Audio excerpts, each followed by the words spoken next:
become someone else.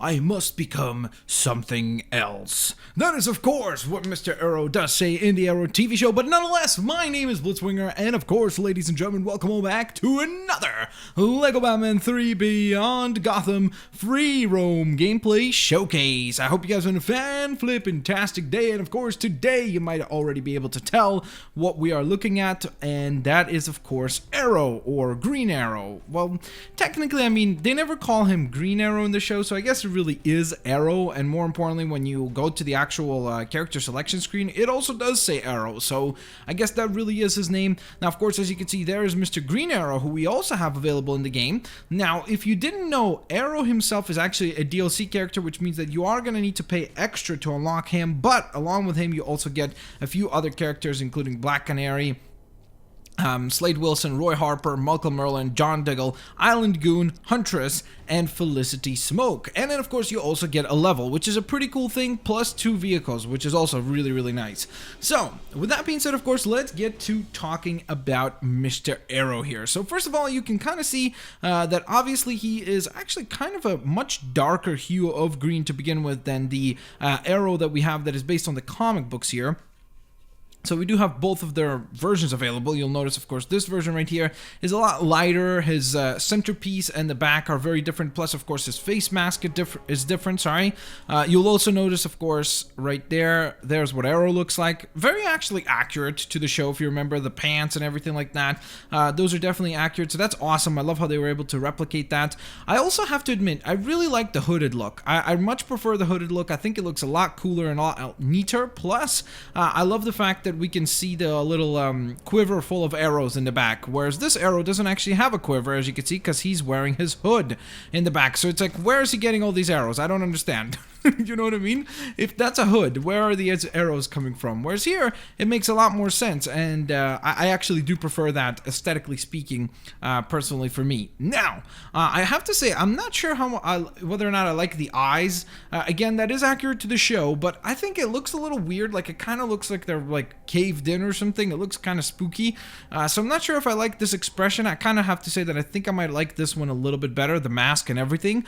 But you also have to remember that the Arrow TV show is a lot darker and kind of a little bit more mature in its themes, so I guess that's why they wanted to try to replicate that effect. So, with that being said, of course, now let's get to the offensive side of things for Mr. Arrow. So right off the bat, as you can see, we have some lovely close combat techniques that we can utilize. Of course, we can have targeted shots like so, utilizing, I should say, our arrows, which are actually the exact same process that happens for the regular Arrow, so that's no different. In fact, that is the exact same even pointer. You'll notice, if, for example, I use this one, it's the exact same one. I'm not sure how I feel about that. Again, that's one of those things that maybe could have been addressed, but at the same time, you know what, since it's the same character, there's a bit more leeway that I can give it because of that. With that in mind, would I have preferred it to be unique? Yes, I think that would have been cool to differentiate the actual arrows from one another, not just visually, but also via some of their abilities would have been nice. So, speaking of their abilities, they are exactly the same. I mean, this is the exact same character as this character from a play standpoint. Of course, he does all of the same moves, so he can, of course, jump up and down and attack like so, which is pretty cool. Again, I do love the little green effect coming off the actual shot. That's pretty neat, definitely cool looking and stuff like that. In terms of abilities, they share the exact same abilities as well, with this being one of them, which is, of course, the Super Senses ability, being able to locate locations. It's actually the exact same color as well, so that's another point there. Then, of course, both of them are quite smart fellas, so they are able to interact with technology panels, and on top of all that, they also do have the ability to do acrobatics, which means that they are able to use, not twirl poles. Well, actually, yeah, they can jump on those twirl poles, I believe. But the most important part is, of course, double jump, which is pretty awesome and very, very handy to utilize, especially for characters that can't fly. It's pretty important to be able to jump higher than this, you know? So it's really nice to be able to go ahead and, for example, jump all the way up here. Whereas if you have a character that can only do single jumps, that's going to be a lot more difficult because you're going to have to run through like that. Whereas with a double jump character, it's a lot easier to do that kind of stuff. And more importantly, it's also a ton of fun, double jumping everywhere. Additionally to that, as you can see, one of the arrows that green arrow comes with is actually a grapple arrow, so you can go ahead and interact with grapple points.